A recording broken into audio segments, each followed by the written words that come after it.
Ang puso na liko, ang puso na malayo sa Diyos, ang pusong pinananahanan ng kasalanan, ay nasasarapan sa chismis. Proverbs 18, verse 8, "The words of a gossip are like choice morsels. They go down to a man's inmost parts." Kung paano tayo nasasarapan sa leche plan, paano tayo nasasarapan sa paborito nating ulam, sa paborito nating pagkain, ganun daw ang pagkakasarap ng chismis sa mga tao na mahilig dito. Kaya naman, nauubos ang panahon, talagang nilalaan ng maraming lakas, nagbabiyahe, nagte-text, nag-i-email, para lang sumali sa ganitong mga gawain.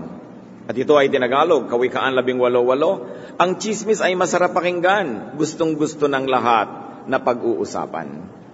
Pagka ang puso ay malayo sa Diyos, malapit sa chismis.